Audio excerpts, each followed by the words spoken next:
台湾第一点。它是全台湾第7个3D 立体彩绘村。全台第1个。对，它在7年前，其实这个都已经7年了。这个里面这些人物呢，都是经过票选。哦，真的吗？上万票才有入画。这白雪公主的脸，它已经变成7次。来到布袋，你怎么可能不吃海鲜呢？所以我们今天就是要来大吃1斤，每个都虾子1斤，蛤蜊1斤，鹅啊1斤，虱目鱼1斤。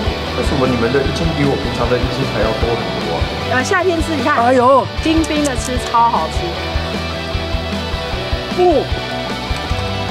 啤酒嘞？一般人对布袋的印象就是脱离不了渔港、太阳、柯田、盐田。据说这里的日照1年有280天，280天呢！来到这边，你如果只有在镇上吃蚵、吃海鲜，没有到海上去走一走，这怎么行呢？对不对？走，来去找船长。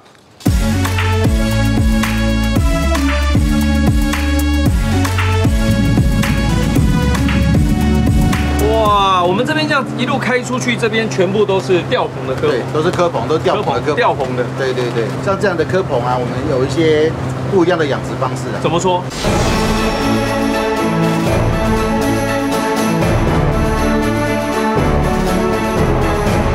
你现在看到这个，像这个蚵棚啊，一个一个浮在水面上嘛，对不对？对。现在在里面，在内海，这是算内海。内海可以看得到，都算是在休耕啊。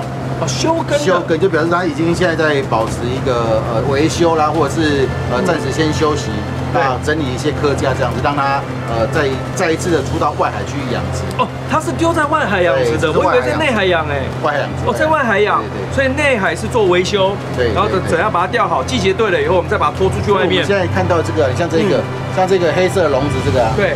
你知道那个做什么用吗？不知道。门牌号码。哦，是哦。那这样子所以每个人有每一个人的方法。对，每个人门牌号码不一样。他叫什么名字？现在叫姓蔡的。蔡澜，姓蔡，蔡拿，可以，蔡澜，可以接上去嘛？姓蔡的。你像那个刚刚我们有路过比较远方一点的保利龙的呢？保利龙姓保。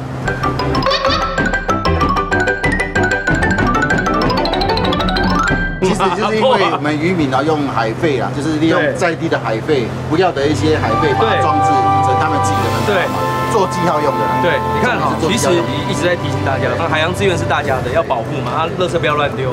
但是好，已经丢下去的垃圾，那我们尽可能的把它捡起来，对，然后回收再利用。对，所以用海废来做门牌号码，对，门牌号码其实也蛮不错。就是做一个分别到底是谁家。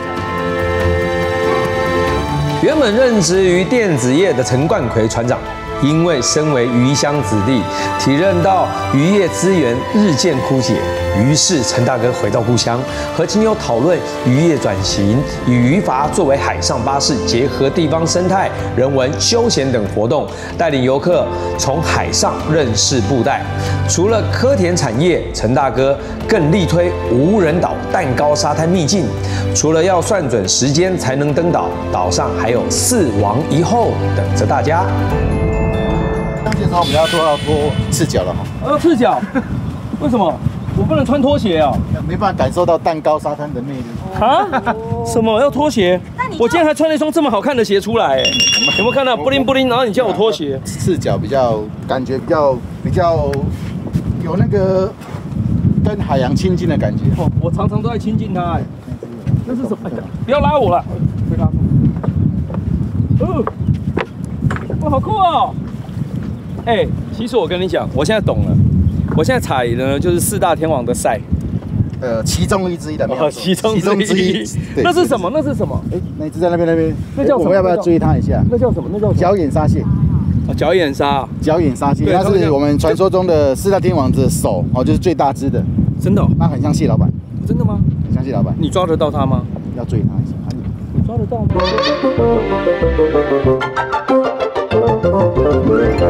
先等一下再追嘛，要拍再追。他就是非常不受控。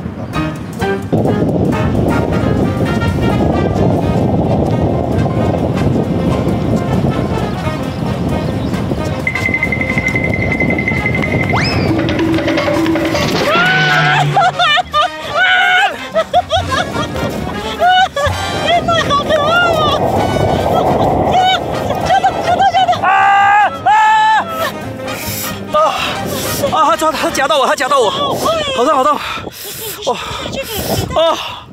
他夹到我，这那个是跑最快是不是？对，哇，他刚夹了我一下，好痛。超可爱的。小眼鲨，我等下可以让它立起来给大家看，哇！所以你刚刚也很熟啊？我刚刚还不错。舍命陪螃蟹，不，舍命陪我们的蟹老板。等一下，我可以让它立起来，等我一下。其实给我一点沙。其实不用那么，对，你是给它，让它有沙的感觉，让它自己在家里面这样子，就放在上面，对，轻轻的，就没有轻轻放开，它就不会害怕。没关系，等下，它要跳海，它跑跳了。我本来想要让它可以立在手上给你们看的。后面我们应该还会有很多，后面还有很多。好可爱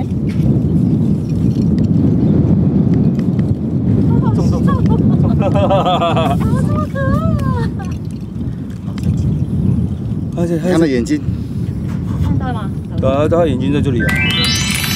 而且这个眼睛是圆的，然后刚刚那只蟹老板那个眼睛是尖的，对，是立的，所以蟹老板它的比较威严，比较大只。哦，这只算是小只的，这是角眼沙蟹。角眼沙蟹。眼睛顶端具有角状凸起，宛如千里眼，这就是角眼沙蟹的最大特征。另外，它们每秒可跑1.5到3公尺，也是螃蟹家族中跑最快的飞毛腿。至于这第2大天王，听说是具有隐身术，而且会作画，有沙滩毕卡索之称的沙蟹。只要观察沙滩上大大小小的沙球，就可以发现它们的踪迹。拜访完2大天王，另外2位别再躲喽，赶快出来见客啦！哇，这个是第几大天王？我们刚看到的第3大天王，第3大天王了。和尚蟹，和尚蟹在这里。哇，它长得好可爱哦。他们是会成群结队的活动，对不对？正常来讲，他们是成群结队出来。那因为现在水慢慢在涨潮，所以他们要躲进去那个泥土里面。泥土里面了。那其实它有一个很棒的一个功能，就是它是全世界少数可以直着走的螃蟹。啊，直着走，所以不要再说螃蟹都是横着走了，它是可以直着走。除了和尚蟹，你是可以直着走的，好不好？你看 ，OK， 那它一个很棒的一个特征就是，我们下去那个在沙滩上的时候，它是用旋转的进去。是吗？我们看一下，一只的试看看，它是用旋转的。一只。来，给它一个脚步声。快点！它是用旋转。它一直钻。然后到最后呢，它会把它的洞口盖住。哦，就这样一坨。所以你会看到很多坨，就是表示和尚蟹的家。来，加油！哎，真的，这个都是他们的小朋友，你看很多，有没有？这都是这些是小朋友，对，小朋友，你看小朋友。那我跟不上才10几只嘞，你看这。对，你看就这样一坨。哦，这是和尚蟹。那刚刚我们看到那个沙蟹是一颗一颗，对，这是一坨。所以螃蟹的一个栖息的环境也不大一样。OK， 这个就是沙蟹，这是沙蟹、和尚蟹。然后我们刚刚还有一个角眼沙蟹。那还有嘞，第4大天王招潮蟹。哎，每个人都听过招潮蟹，但是你真的看过招潮蟹吗？我们去看一下就知道了。Go。招潮蟹因为舞动大螯的动作像是在召唤潮水，所以得名。而这个动作也像是在拉小提琴，所以呢又叫做提琴手蟹。看完了4大天王，听说还有一后，难道是那个后？哎，是这个吗？这个。哎，真的哎。哦。啊，所以。一对，它都成双成对的。这一只是男生，那这是女生，这是女生。那稍微看一下，它自己可以。所以他们是母系社会，可以有一些特征啊。怎么说？讲一下。哦，这是公的，这是男生，男生比较小只。哇塞，它好像很像异形，来看一下。对，你看它，它尾巴刺到不会怎么样？这个不会，这个叫剑尾，它翻身用的。哦，翻身用的，对。好。那你看它的头胸甲前面这个地方，它是有2个缺陷，对，是男生，这样子看会比较清楚。这样子，它2个缺陷，对，就是这个耐的，也就是男生。我们再看一下女生在这里，好，把它比较一下，哇，它长得也太……你看女生，女生是圆的差很多哎，体型就不一样了。女生是整个是圆形椭圆形的，你现在摸的那个是她的眼睛。哦，是吗？我以为是只是假的哎，就是真的眼睛哦。这2个眼睛叫做这个叫做复眼，这叫单眼。单眼，总共有3个眼睛。它有3个眼睛，超酷的。这就是女生，这个放在哇，看体型就差很多了。通常的男生呢会背在，女生会背着男生上到沙滩上去做产卵。哦，那我们现在看到这个就是男生的一个特征，女生的特征就是圆的。然后呢，它后面这个叫做剑尾。剑尾，一般男生的特征这边会有6个棘，对，这个叫做棘。对，这个它有它的功用哈，这叫棘。对，那是干嘛的？其实它主要的功能就是它的性特征。哦，性特征。然后呢，在挖哎，然后它遇到沙滩上，它准备要去做产卵动作，或是要去躲太阳的时候，它就开始挖。它就往下挖了，因为它照射太阳，它已经会热了，所以它必须要有一个沉阴的地方这样子。哦，那我们刚刚没有看到里面嘛，好，我们先看一下女生，男生先看一下它的腹，这是我们的腹部哈。对，这个1等3角点是什么意思啊？怎么可以在这么？我刚走上来花了多久？20秒吧。差不多29到30秒啊。是因为这方圆半径差不多数十公里都没有比它更高的这个制高点了。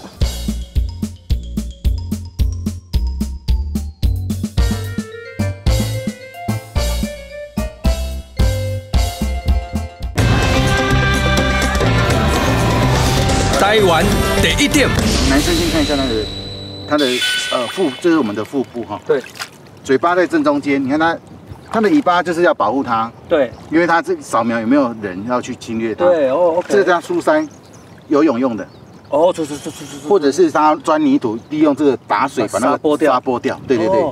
那嘴巴这个正中间，对，这一只呢，这只是男生，总共有6对的足螯，6对足螯，12只脚，这边有1对，对不对？对，然后这边有5对，哦，仔细看一下哦，这个男生前面这2对是勾勾。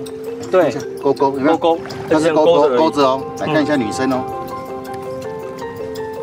哦，它是夹子的哎。女生是夹子，前面2对是夹子。对，勾勾的目的呢，就是要勾住母的后面，让它勾住。对，让它整个帮你带上去到沙滩上去产卵。哇！所以它的每一个特征、每一个特型、它的形状都有它的意义在。懂了。OK， 这是疏鳃。那尾巴呢，就叫剑尾。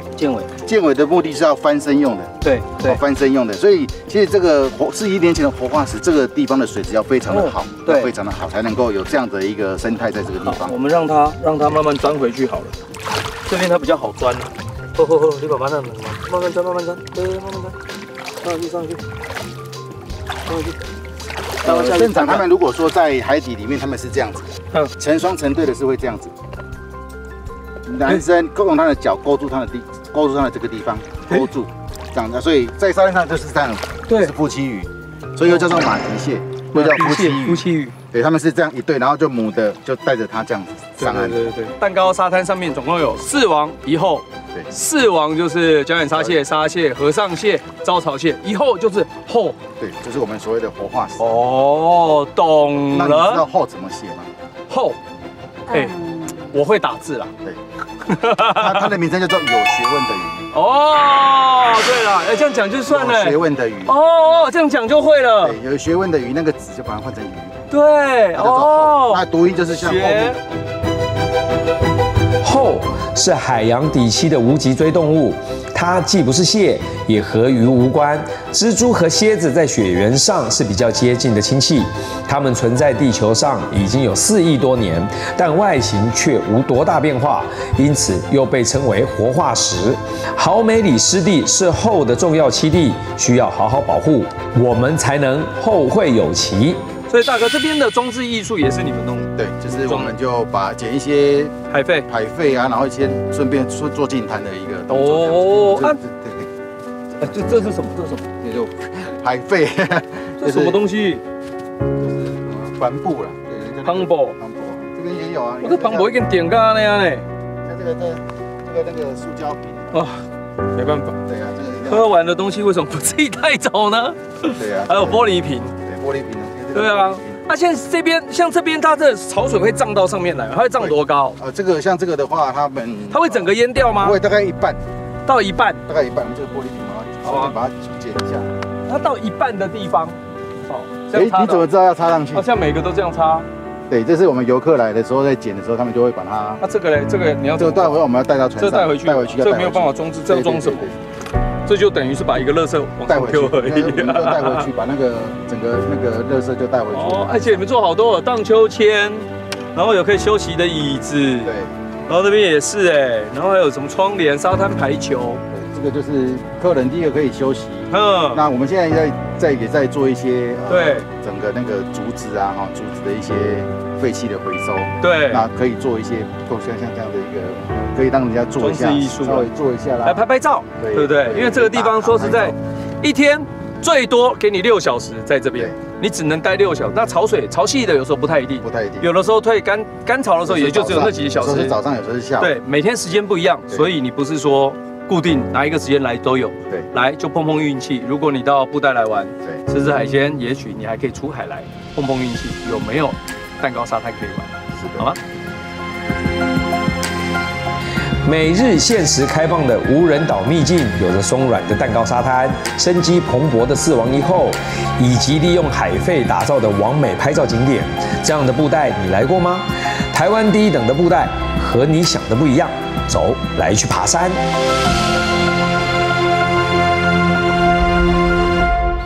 说到1等3角点，几乎都是呢位置最高、视野最好，像是玉山3592公尺，雪山3886公尺，南湖大山3740公尺，你看多么的厉害！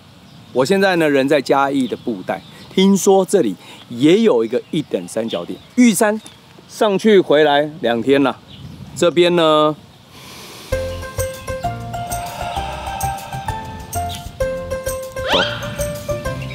你先呐，啊？你先去哪里？爬山啊！一早起来就要爬山啊？哎，来回2天呢，1等3角点。对，你先爬。走，上去看看。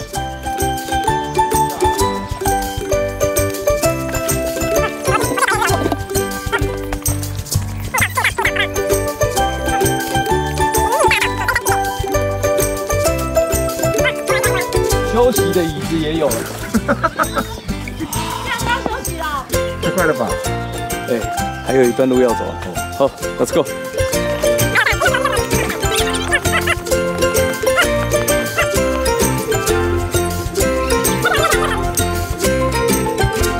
虾米。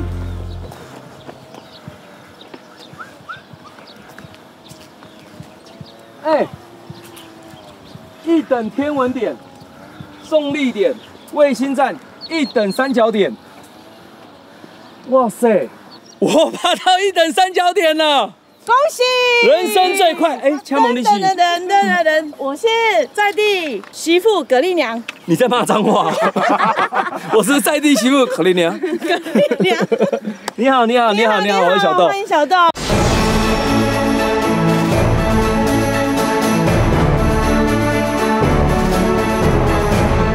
这个1等3角点是什么意思啊？怎么可以在这么……我刚走上来花了多久？20秒吧。差不多29到30秒啦。其实为什么这里会有一个这样的1等3角点？因为其实是这样子，这叫东港山。对，东港山它位于嘉义布袋的东港里。东港里。那它为什么它会叫1等天文点的原因是因为这方圆半径差不多数十公里都没有比它更高的这个制高点了。真的，对，所以这边就是1等天文点跟还有3角点。它最重点是，其实它有5个重点，5个点。好，哪5个？第一个，这里有写4个了嘛？这里有写4个。对啊，还有一个叫地3角壳变动观察点啊。地壳变动怎么说？因为其实因为我们在这边，我们是靠近台湾海峡。对。所以它是在这个地方去观察我们的地壳变动，因为台湾海峡有一个。这位所谓的板块的部分，板块运动的部分，对，所以这里也是一个地壳变动的一个观察点啊，很特别吧？好酷哦！对，原来在嘉义点哦，有5个点，所以有5个点，所以原来在嘉义还有一个这样的地方，真是蛮不错的，在布袋这里。嘉义布袋的东港山公园一等三角点是台湾最低的三角测量点，因为登顶容易，也被戏称为马卡界的圣山。据说前东港山在日据时代高度有39.9公尺，后来因为附近的农田含盐分太高，农民都去挖土来填农地，降低盐分以利作物生长，使得前东港山高度降低。虽然现在的海拔只剩11公尺，仍然是布袋的最高峰。征服了布袋的最高峰，怡文姐说要带我去认识布袋最美的村落。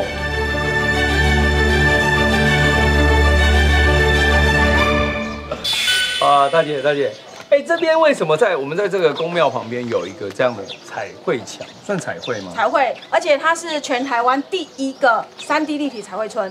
全台第一个。对，它在7年前，其实这个都已经7年了，7年哦。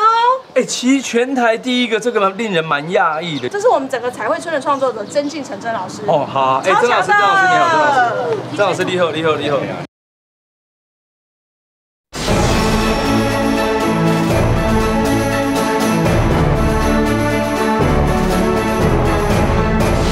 整个你画了多久时间？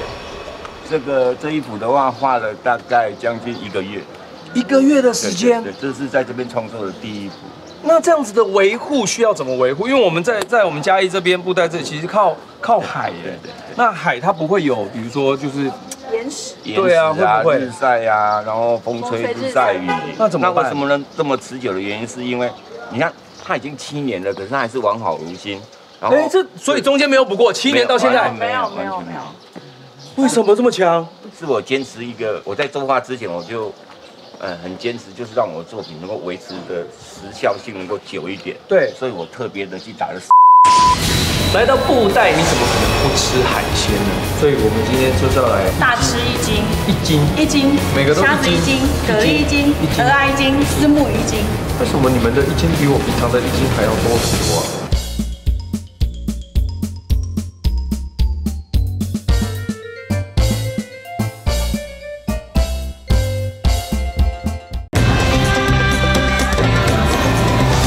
台湾第一点。我在作画之前我就很坚持，就是让我的作品能够维持的时效性能够久一点。对，所以我特别的去打了12层底。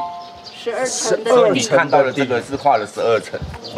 对。哇，好厉害哦，12层。因为有些可能我们画，像我不懂的人，我就觉得就把它画一画就好了。结果没想到过1个礼拜后就没了。对，就像是我去学油画的时候也才知道，原来油画也需要一层一层一直上了很厚的这一种。是。哇，原来是不知道，所以懂的人就是懂，内行看门道。为什么他可以有7年时间都这样完好如新？12层，厉害了。走，在这个我们的好美里还有哪些？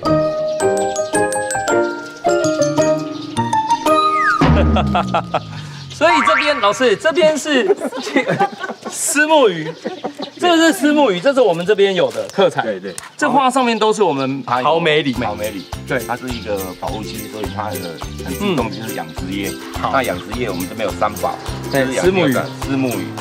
然后文蛤、下水了，鹅啊，对，有来到这边，沿路每个人你都每户啊，走到任何地方你都可以看得到鹅堆，对，然后路边都有在捕那个鹅啊，背鹅啊，哇，所以在我们好美里这边也有，这上面的东西其实真的都是我们好美里有的东西。对，你看到有帅哥嘛，然后也有美女嘛。对不对？这个里面这些人物呢，都是经过票选。真的吗？上万票才有入画。真的吗？所以它这个包括这个白雪公主脸，它已经变了7次。变7次了。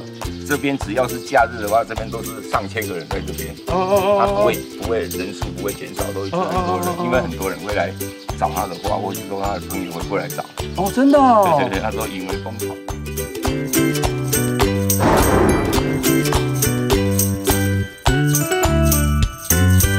其实我真的觉得会画3D 立体图的人真的是蛮厉害，因为我们现在用手机、平板电脑都可以做出3D 的效果，但是在一个平面上，它就是平的对。但是透过镜头，你会觉得它是一个另外一个空间呢。对，它会把。然后你这边还有拍照方向，对，因为呢，你有看过很多人来，然后不知道怎么拍的吗？对，然后因为当初就是为了设计让游客要来拍照的一个点，所以说这么大的一个地方，如果说只有一个拍摄点，客人可能会在那边排队，对，要排很久。对，所以有几个点，我就把所有的东西打上，对，让它4个角落都可以拍照。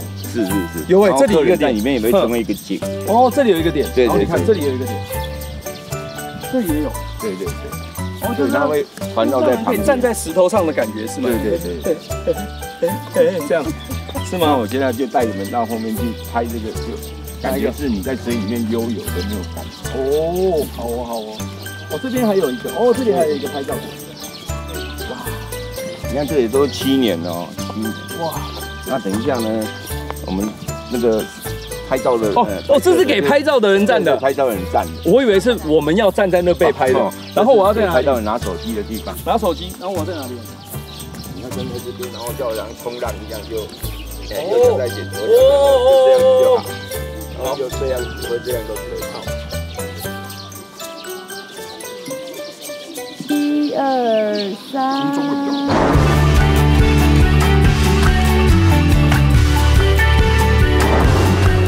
2015年，因为曾进成老师的手绘创作，让淳朴的小渔村化身成为活泼的海底世界，更是当年全台首创3D 立体彩绘村。因为创作坚持打上12层底色，就算经过了7年，老师的作品还是历久弥新。好美里景色果然好美，据说这里的美食更是不能错过，因为会让人大吃一惊。有这么厉害吗？来到布袋，你怎么可能不吃海鲜呢？所以我们今天就是要来，你说叫大吃一斤，每个都虾子1斤，蛤蜊1斤，鹅啊1斤，虱目鱼1斤。为什么你们的1斤比我平常的1斤还要多很多？因为我们这边拍烤郎讲烫海，真的哎，就感觉1斤1斤这样。对，都是从哪里开始啊？好，我们先吃我们的用拌面可以吗？当然可以。用我们的好美神酱下去拌面。我对拌面可是很厉害哦。好了，那我们就来试试看，可以吗？试试看，好美神酱。这是高级享受哎。真的哦。平民美食。哎呦。很简单，但是其实它很有味道。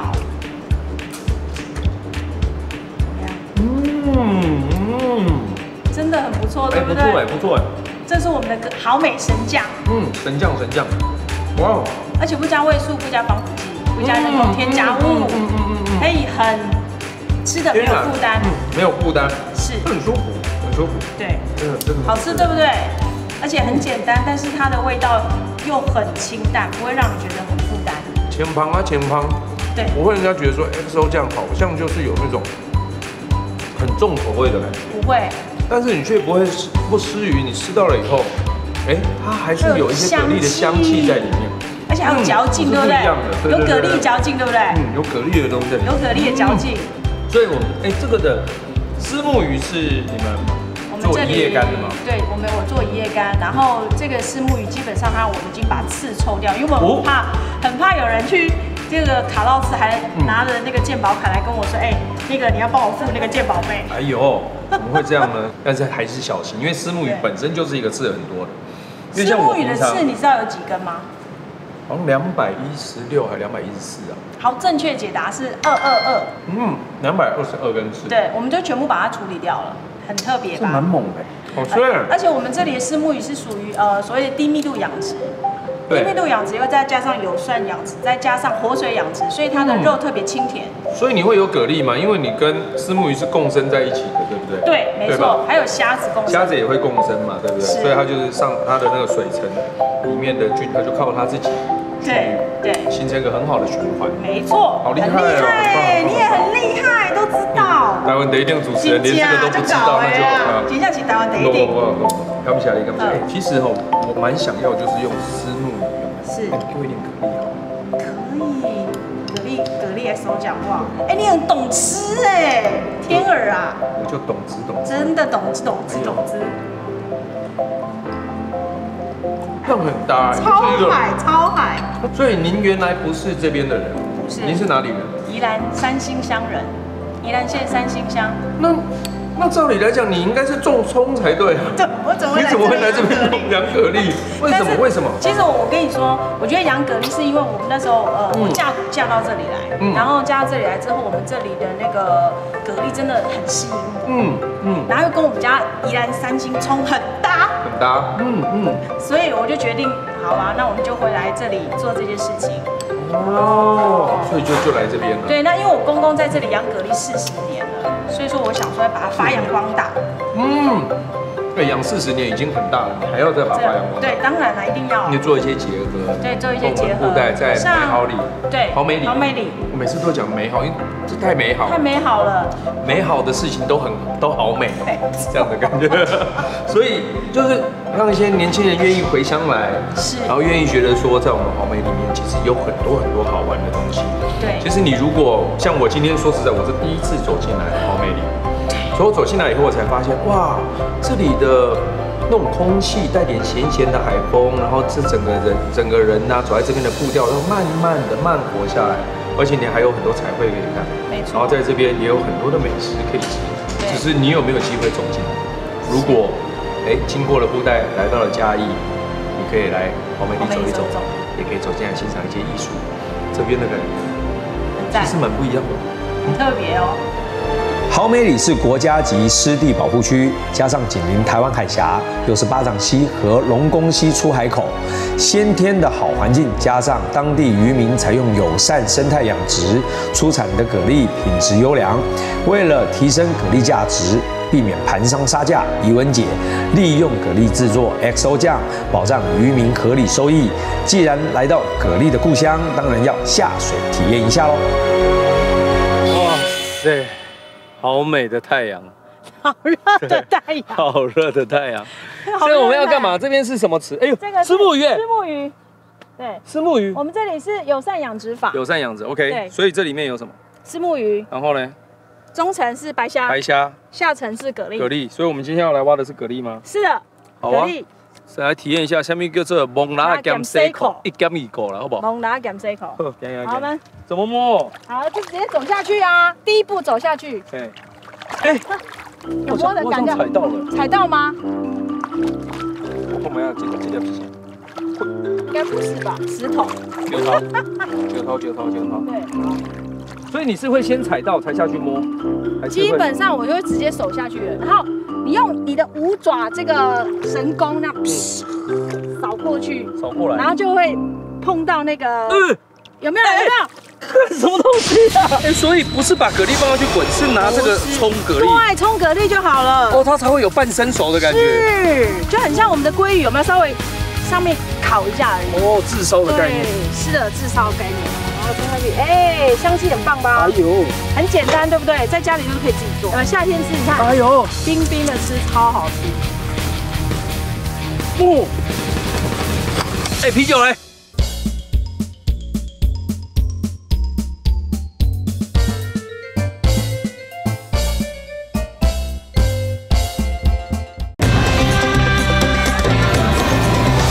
台湾第一点。有没有？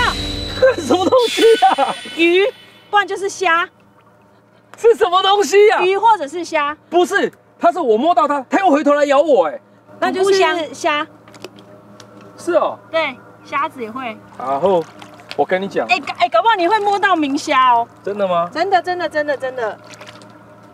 可能性很高。送你一颗。等一下，刚咬我的那个。大家把它找出来。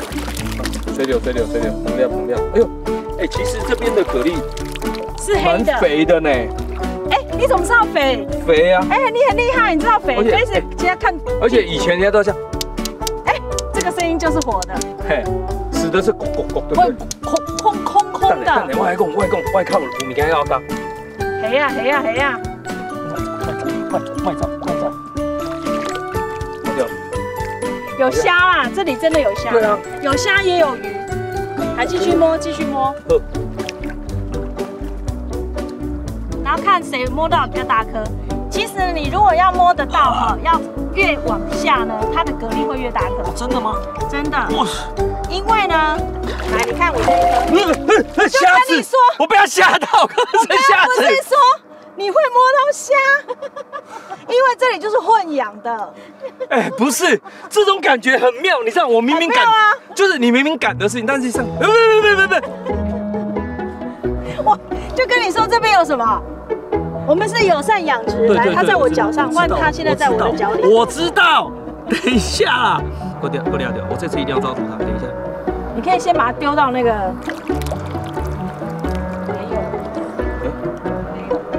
不是的，抓到沙虫。不是，这里没有沙虫。可是这个是什么？没沙虫。哦，是沙虫。对啊，虾子在那里。哎，这什么？哦，蛋菜。蛋菜，对，那个是蛋菜。蛋菜，小蛋菜。蛋菜的无。这小蛋菜，让它回去长大。不要，我要抓虾。有蛤蜊。哎，你现在完全。你找蛤蜊啊！你找。哦，我找蛤蜊，你找虾。 明明是来摸蛤蜊，却因小小的男性自尊心作祟，变成混水摸虾，真的是有够瞎啊！怡文姐说，好美里的蛤蜊因为生活在自然保护区，喝的是纯海水，肉质肥美又鲜甜，拿来腌制也非常适合。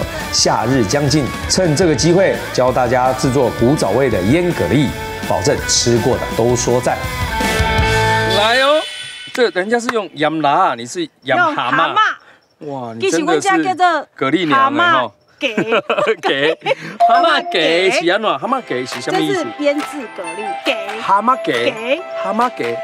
那怎么做？还很简单。来，我们现在要做的一件事情是把所有的液体全部倒到锅子里。我们要先做它的酱。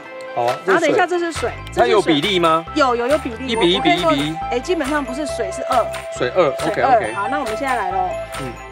水2哈。对啊，水当然要不然会太咸了。对，是的，因为蛤蜊它本身就有咸了嘛。对。所以这个比例是古早味流传下来的还是？对，我阿嬷留给我的，宜兰的阿嬷留给我的。宜兰的哈。宜兰的，我把宜兰的洗蛤拿来这里洗蛤蜊。蛤蟆给。然后这个是酒是1/4，水的1/4，水的1/4。然后再来呢？然后再就是那个水的1/2。水的1/2。对，酱油。还有这个是味淋。对，然后我们就开火。我用味淋哦，不是味淋，我没有用，你看，就东西都很简单。对。水。米酒、酱油、味淋，就这样。OK。那现在这样呢？现在。等一下呢，这个水滚了之后，我们要把这个东西。来，我们一一介绍。其实都几嘞？哎，你怎么知道黄芪很厉害？这是黄芪。这个是黄芪，对，黄芪的。这是甘草。甘草，那我们也放进去。甘草。对，这是甘草。OK。甘草。那你刚刚有说黄芪。对。好，再来。凤大海。不是，这个是很特别的东西，这个叫草果。哦，草果，这叫草果。这草果它有一个很特殊的味道。草果很香，对不对？它其实是可以，第一个它有那个去腥的功用，再过来呢，它有杀菌的功用。杀菌。对，所以我们就给它放进去。草果。好，这个。哦，这我知道。哦，终于你知道了。辣椒。是的，而且是生辣椒。生辣椒。给它放进去。哦，这我也知道。这个蒜头。对，蒜头这个更好蛋。然后这个蒜头要把它稍微拍水，但是因为我们没有拍水，对，所以我们现在可以用这样，可以用。直接。不是啊，用这样，对捏就。对捏。但是我不会，我都这样。真的。我都用那个。这样。朝它弯的地方对捏。哎，很厉害。很好捏。朝弯的地方对捏。我会试试，这样。对捏，很好捏。真的，但是我还是用这个。哎，真的，但我还是用这个。对，真的很好用。你生过小孩对不对？有，我生过2个。几个？2个哈。对，跟你讲，妈妈的脑袋你们自己知道的哈。妈妈脑袋是很聪明的。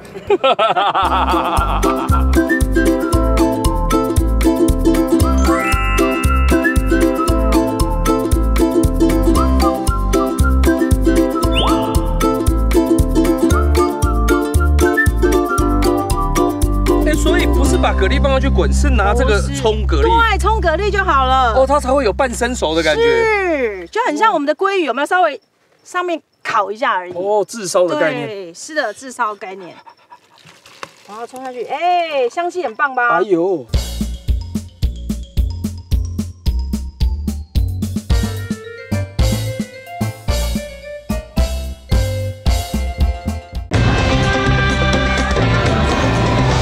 台湾第一点。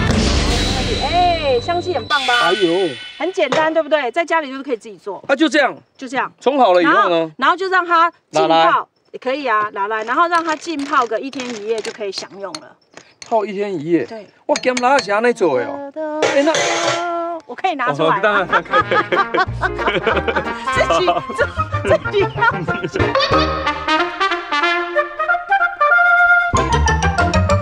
我们可以现场品尝。可以吗？可以啊 ，of course， 当然。来。你好像 Tony Chen 哦，你女版 Tony Chen， 有一点点很像，对不对？对啊。哎，其实呢，我跟你说，这个像我们这个还会放在冷冻库去，这样你可以保存的更久一点。然后这个碎冰很好吃，你要不要尝一下？真的很好吃。买啦，你先给我蛤蜊可不可以？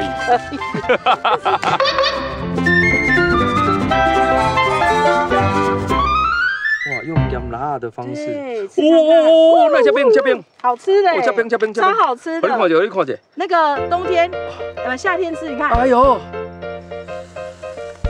冰冰的吃超好吃。哦，哎，啤酒嘞？真的不错，对不对？哎，好好吃哦，而且冰冰的，然后那个味汁又不会觉得太咸。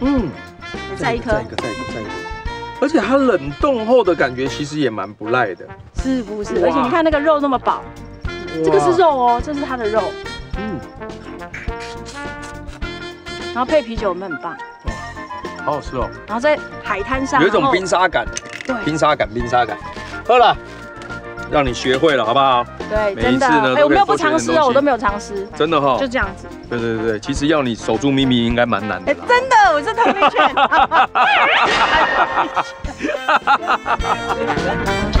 怡文姐提醒，腌制前要将洗干净的蛤蜊放入冷冻库1晚，冷冻熟成后的蛤蜊不但杀菌，而且不会跟你搞自闭。加入酱汁，浸泡冷藏1晚，入味后才会更好吃。有吃有玩的好美行程即将进入尾声，但有个秘境非去不可，此行才算完美。这边是什么？这里是哪里？这里是豪美里1920防风林。防风林？对，防沙。为什么？等一下，我知道每个地方、每个城市靠海边的地方呢，它都有防风林，或者是红树林这件事情。但为什么它是1920，对不对？因为它是编号第1920号的区的这个防风林。那总共有几区？基本上应该是它是算全台湾的，有几区。那所以好，不管有几区，这里是1920，那就表示至少有1920。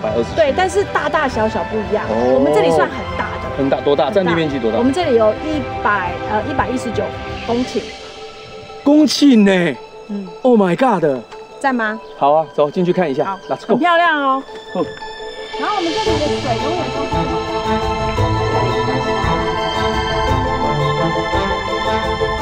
因为地层下陷和水灾后积水意外造成的这片迷人的景色，防风林对于沿海地区的渔村十分重要。除了可以减缓强风以及漫天飞沙的袭击，更是许多过冬候鸟的栖息之地。豪美里居民将防风林视为重要的富裕指标任务，借由村民的努力，现在已经看见小小的成果。而这座美漾幽径也将继续守护豪美家园。哦，特别吗？对，会大家叫弹簧床。对啊。为什么？因为这里已经85年了。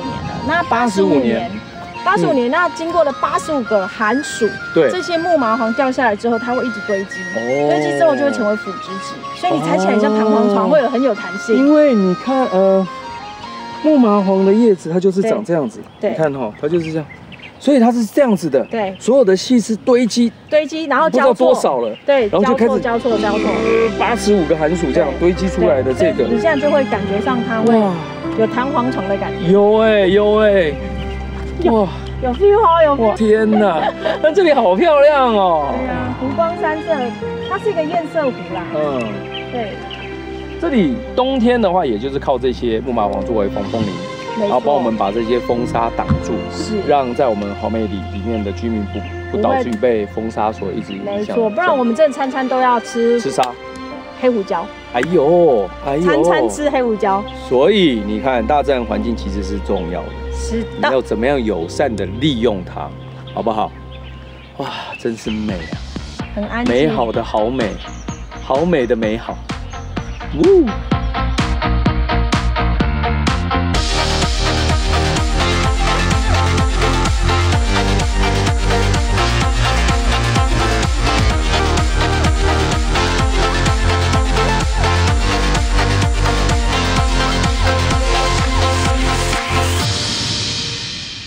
看完了今天的节目，有没有什么获得呢？如果有的话，记得按赞、订阅、分享，还有开启小铃铛。